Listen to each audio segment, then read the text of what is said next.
Hello நண்பா, எல்லாரும் எப்படி இருக்கீங்க? நல்லா இருப்பீங்க நம்புகிறேன். அண்ட் இன்றைக்கி நம்ம கையில் வந்து பார்த்திங்கன்னா புது கிளாமர் 125 2025 மாடலுங்க. ஸோ இதில் வந்து ஒரு டிஃப்ரென்ஸ் என்னென்னா, ஃப்ரண்ட்டில் வந்து ஒரு எல்இடி ஹெட்லாம்ப்ஸ் வந்து யூஸ் பண்ணியிருக்காங்க. ஃப்ரண்ட் ஒரு லைட் வந்து எல்இடி லைட்ஸ் அப்கிரேட் பண்ணியிருக்காங்க. மற்றபடி இது ஒரு லுக்ஸ் வந்து பார்த்திங்கன்னா அந்த பழைய ஜென்ரேஷன் கிளாமர் வெர்ஷன் 2 இருக்கும் பார்த்திங்களா, அந்த ஃபஸ்ட் கிளாமர் இல்லாமல் அதுக்கு அடுத்த வந்து வெர்ஷன் ஐ திங்க் ஒரு 2014 16 அந்த பீரியடில் இருந்த கிளாமர், அதோடைய ஒரு லுக்ஸ் அண்ட் அந்த கலர் பேட்டர்ன்ஸ் அந்த டிசைன்ஸ் எல்லாமே அப்படியே கொண்டு வந்திருக்காங்க. ரியர் லைட்டோட டிசைன் மட்டும் புது டிசைன், நல்லா ஒரு புதுசாக பண்ணியிருக்காங்க.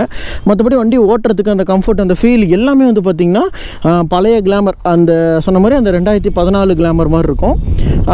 பட் இதில் வந்து எக்ஸ்ட்ரக்குக்கான ஒரு ஃபியூச்சராக இதில் வந்து பார்த்திங்கன்னா ஃபுல்லி டிஜிட்டல் கன்சோல் மீட்டர் வந்து யூஸ் பண்ணியிருக்காங்க. ப்ளூ பேக்ரவுண்ட் அந்த லைட்ஸோட. ஆக்சுவலாக கிளாமர்லேயே வந்து பார்த்திங்கன்னா எக்ஸ்ட்ரக்குங்கிற ஒரு வேரியண்ட்டே இருந்தது. பட் அதுக்கப்புறம் அதை தூக்கிட்டு இப்போ நார்மலாக ஒரே ஒரு கிளாமர் வெர்ஷன் மட்டும் வச்சுருக்காங்க. இந்த கிளாமரை பொறுத்த வரைக்கும் அந்த பழைய கிளாசிக்கல் லுக்ஸ்லேயே அவங்க வந்து மெயின்டைன் பண்ணியிருக்கிறது இன்னுமே சூப்பராக இருக்குது. அட் த சேம் டைம் பைக்கோட ஓட்டுற அந்த ஃபீலுமே வந்து பார்த்திங்கன்னா ரொம்பவே நல்லா பண்ணியிருக்காங்க அப்படின்னே சொல்லலாம். ஏன்னா உதாரணத்துக்கு அந்த எனக்கு முன்னாடி அந்த பழைய கிளாமர் வந்து நான் யூஸ் பண்ணியிருந்திருக்கேன். எனக்கு அந்த வண்டியில் உட்காந்து ஓட்டுற அந்த ஒரு ஃபீல் தான் வந்து பார்த்திங்கன்னா இந்த வண்டியிலையும் கிடைக்குது. ஈவன் அதோட டேங்க் எல்லாமே மெட்டல் 10 லிட்டர்ஸ் டேங்க் கெப்பாசிட்டி கொடுத்துருக்காங்க. அந்த கிளாமர் அப்படிங்கிற அந்த மோனோகிராம் எல்லாமே நல்லா இருக்குது. முக்கியமாக இந்த வண்டியில் வந்து பார்த்திங்கன்னா இதுக்கு முன்னாடி இருந்த கிளாமருக்கும் இதுக்கும் இருக்கக்கூடிய வித்தியாசங்கள்னால், ஃப்ரண்ட்டில் எல்இடி ஹெட்லாம்ப்ஸ் சேஞ்ச் பண்ணியிருக்காங்க. USB-Bக்கான சார்ஜிங் போர்ட் வந்து யூஸ் பண்ணியிருக்காங்க. இதில் சுவிட்ச் கியர்ஸ் கம்ப்ளீட்டாக சேஞ்ச் பண்ணிட்டாங்க. Maybe future of Hero bikes எல்லாத்துலேயுமே நீங்கள் இந்த வண்டியோட சுவிட்ச் கியர்ஸ் தான் நீங்கள் வந்து பார்க்க முடியும் அப்படின்னு நம்புகிறேன். இன்ஜின் கில் சுவிட்ச் மாதிரி i3 சுவிட்ச் கொடுத்துருக்காங்க. ஸோ ஸ்டார்ட் பண்ணி மூவ் பண்ணிடலாம்.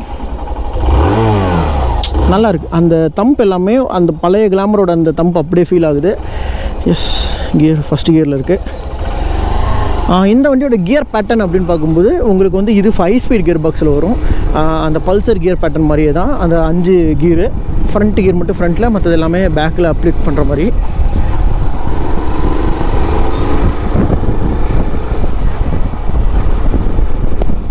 இந்த என்ஜின் வந்து பார்த்திங்கன்னா எக்ஸ்ட்ரீம் 125ஓட டோன் டவுன்டு என்ஜின் அப்படின்னு சொல்லுவோம். ஏன்னா எக்ஸ்ட்ரீம் 125ஓட அண்டர் பாடி கேஸ் எல்லாமே ஒன்று தான். இந்த வண்டிக்கு சூப்பர் ஸ்ப்ளெண்டருக்கு எல்லாருக்குமே சிமிலர். ஹெட் போர்ஷன்ஸில் மட்டும் உங்களுக்கு அந்த டியூனிங் அட்ஜஸ்ட்மெண்ட்ஸ் மட்டும் இதில் லைட்டாக மாறும். அதனால் இந்த கிளாமரும் சரி சூப்பர் ஸ்ப்ளெண்டரும் சரி உங்களுக்கு வந்துட்டு எக்ஸ்ட்ரீம் 125 விட பவர் கம்மியாக ப்ரொடியூஸ் பண்ணும்.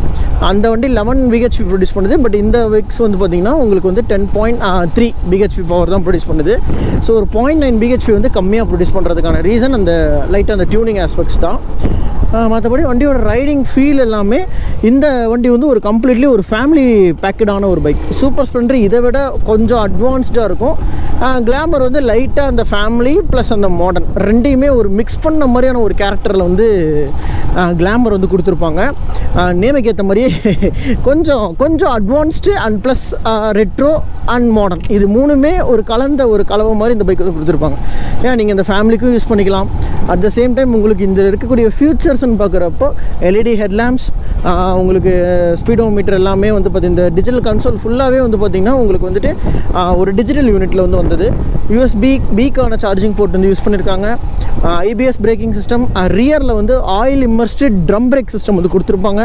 எஸ், ஆயில் இம்மர்ஸ்டுன்றப்போ உங்களுக்கு வந்து அந்த ட்ரம் பிரேக்கோட யூசேஜே வந்து பார்த்திங்கன்னா பயங்கர ஸ்மூத்தராக இருக்குங்க.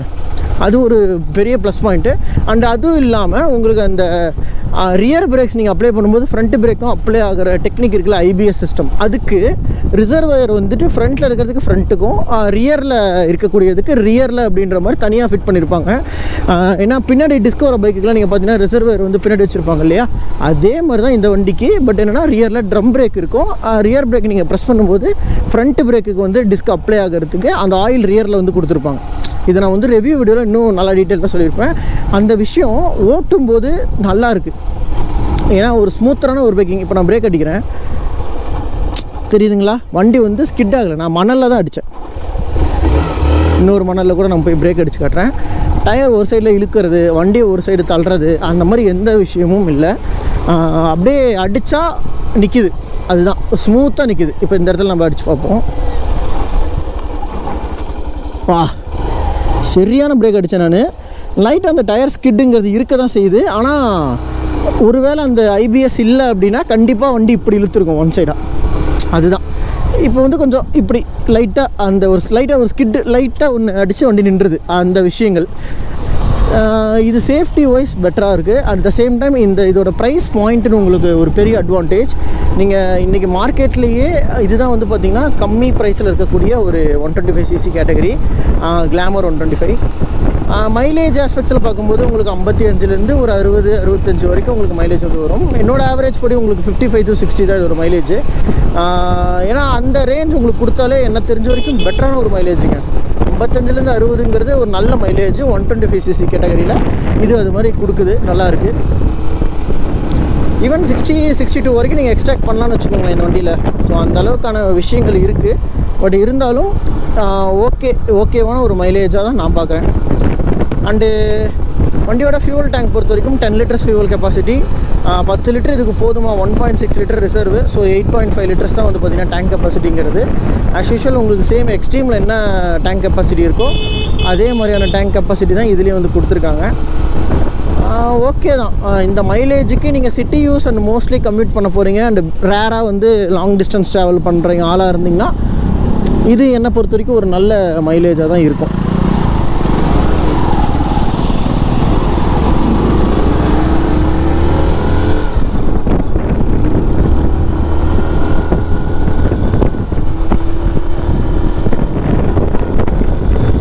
லைட்டாக எனக்கு அந்த வைப்ரேஷன்ஸுங்கிறது கண்டிப்பாக கொஞ்சம் ஃபீல் ஆகுதுங்க அந்த வண்டியில். ரொம்ப ஸ்மூத்தரான ஒரு இன்ஜின் டைப் மாதிரிலாம் இல்லை, ரொம்ப காமாவில் எஸ்பி அளவுக்கு எனக்கு தெரிஞ்சலாம் அவ்வளோ ஸ்மூத்தராலாம் இது இல்லை. பட் ஓகே, ஓரளவுக்கு மேனேஜபிளாக தான் பண்ணியிருக்காங்க, நல்லாயிருக்கு.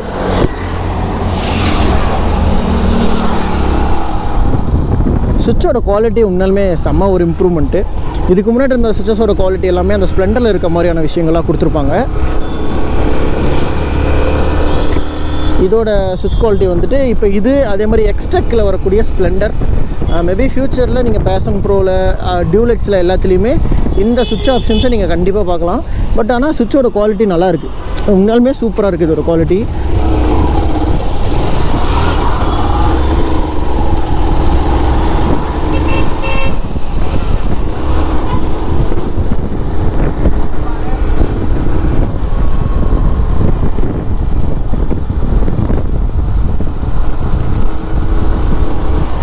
வேறு என்ன நான் சொல்கிறது, வண்டியோட ஸ்போர்ட்டர் லுக்கு நல்லா இருக்குங்க. எனக்கு அந்த உட்காந்து ஓட்டுற அந்த பொசிஷன் நல்லாயிருக்கு இந்த வண்டியில். அந்த ஃபீல் ஆஃப் ரைடிங் அந்த விஷயங்கள் எல்லாம் நல்லாயிருக்கு. முக்கியமாக இந்த எல்இடி ஹெட்லைட்ஸ் இதை வந்து கொடுத்துருக்கலாமா அப்படின்னு கேட்டிங்கன்னா ஐ திங்க் இது ஒரு சப்ஜெக்டிவான மேட்ரு தான். நான் எல்இடிக்கு ஃபேன் கிடையாது. ஏன்னா இந்த வண்டியோட ப்ரொஜெக்டர்ஸ் ஆக்சுவலாக இது ப்ரொஜெக்டர் லேம்ப் படி எல்இடி கொடுத்துருக்கிறதுனால இது நீங்கள் ஓரளவுக்கு கொஞ்சம் அக்செப்டபுளாக எடுத்துக்கலாங்க. பட் நார்மலான ஒரு எல்இடிஸ் கொடுத்துருந்தாங்கன்னா கண்டிப்பாக அது ஒஸ்ட்டுன்னு தான் நான் சொல்லுவேன். ஹீரோவோட ப்ரொஜெக்டர்ஸ் பெட்டராக இருக்குது, அதுதான். ஏன்னா இதில் எக்ஸ்பல்ஸில் அதுதான் இருக்குது. டெஸ்டினிலேருந்து உங்களுக்கு லோயர் சிசி எல்லா பைக்ஸ்லையுமே அவங்க டூயல் ப்ரொஜெக்டர் ஹெட் லேம்ப்ஸுங்கிற ஒரு விஷயங்கள் நீங்கள் பார்த்துருக்க முடியும். அந்த டூயல் ப்ரொஜெக்டர் லேம்ப்ஸ் ரொம்ப ஒஸ்ட்டு கிடையாது, நல்லா இருக்கும் ரோட்ஸில். பட் ஹேலஜன் அளவுக்கு உங்களுக்கு அந்த நியர்பை கான்ஃபிடென்ட் கொடுக்குதா அப்படின்னு கேட்டிங்கன்னா இல்லை. ஹைவேஸில் போகும்போது இந்த ஒயிட் லைட்ஸோட பர்ஃபார்மன்ஸ் எனக்கு இன்னும் பெட்டராக இருந்திருக்கலாம் அப்படிங்கிறது தான் ஒரு தாட்டு. ஆனால் ஓகே, நீங்கள் மேனேஜ் பண்ணிக்க முடியும். இதோட சீட் கம்ஃபர்ட்டை பொறுத்த வரைக்கும் ஒரு நல்லா ஹைட்டாக இருக்க வெயிட்டாக இருக்க 2 பேர் உட்காரலாம். லீனாக இருந்தீங்கன்னா 3 பேர் உட்காந்துட்டு போகலாம். ஃபேமிலி ஆப்ஷன்ஸில் இந்த வண்டிக்கு சாரி கார்ட்ஸ்லேருந்து எல்லாத்தையும் ப்ரொவைட் பண்ணுறாங்க.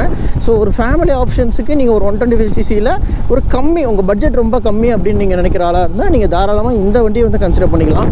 ஏன்னா ஒரு பட்ஜெட் செக்மெண்ட்டில் இந்தளவுக்கு ஒரு விஷயங்கள் கொடுத்துருக்கிறதுங்கிறது நல்லாயிருக்கு. அண்ட் பேசிக்கான ப்ளூடூத் ஃபீச்சர்ஸ் எல்லாமே இந்த வண்டியில் வரும். இது எல்லாமே ஒரு ஆடட் அட்வான்டேஜ் அப்படின்றது தான் ஒரு முக்கியமான பாயிண்ட்டாக நான் சொல்கிறது. அண்டு கியர் பாக்ஸ் பொறுத்த வரைக்கும் இது ரொம்ப ஸ்லீக்காக ஸ்மூத்தான கியர் பாக்ஸ் கிடையாது, கொஞ்சம் ரஃப்பான கியர் பாக்ஸ் தான். பட் வண்டி மேபி ஓட உங்களுக்கு நல்லாயிருக்கும், ஸ்மூத்தர் ஆகிடும். பட் ரொம்ப நியூ என்ஜின்ஸில் அந்த கிறிஸ்பியான ஒரு விஷயங்கள் நீங்கள் வந்து ஃபீல் பண்ணலாம். கியர் ஷிஃப்ட்லேயும் சரி, என்ஜின் ரன் ஆகும்போதும் சரி, அந்த ஒரு விஷயங்கள் இது நல்லாயிருக்கு. ஸோ இவ்வளோ தான் இந்த வண்டியை பற்றி நான் சொல்ல நினச்ச விஷயங்கள். ப்ரைஸ் சொன்ன மாதிரி ஒரு 1,10,000லேருந்து 1,14,000 வரைக்கும் இதோட ரேஞ்சஸ் வந்து வருது பேஸ்ட் அப்பான் வேரியன்ட்ஸ். அண்டு ஒரு 4 கலர் ஆப்ஷன்ஸ் வருதுங்க. எல்லாமே அந்த பழைய கலர்ஸ், விண்டேஜ் கலர்ஸ் என்னவோ அதே தான் அப்படியே கொடுத்துருக்காங்க. இதில் மாற்றங்கள்லாம் பெருசாக எதுவும் கிடையாது. மைலேஜ்னு பார்க்குறப்போ 55லேருந்து 60ங்கிறது ஒரு சாலிடான ஒரு ஆவரேஜ் மைலேஜாக இந்த வண்டியில் வந்து கிடைக்குதுங்க. ஸோ யா, இவ்வளோ தான். அண்ட் இதோடைய தொடர்ந்து இந்த வண்டியை தொடர்ந்து நிறைய பைக்ஸ் ரிவ்யூஸ் நம்ம சேனலில் வந்து வந்துட்டுருக்கோம். ஸோ நம்ம சேனலை பொறுத்த வரைக்கும் சப்ஸ்கிரைப் பண்ணி சப்போர்ட் பண்ணுங்கள். நம்ம இந்த மாதிரி நிறைய வீடியோஸ் இருக்கிறதுக்கு நமக்கு ஒரு மோட்டிவேஷனாக இருக்கும். ஸோ இதே மாதிரி இன்னொரு சூப்பரான ஒரு அட்டகாசமான பைக்கோட நெக்ஸ்ட் வீடியோவில் நான் வந்து உங்களை மீட் பண்ணுறேன். தேங்க்ஸ் ஃபார் வாட்சிங் நண்பா. Take care and bye.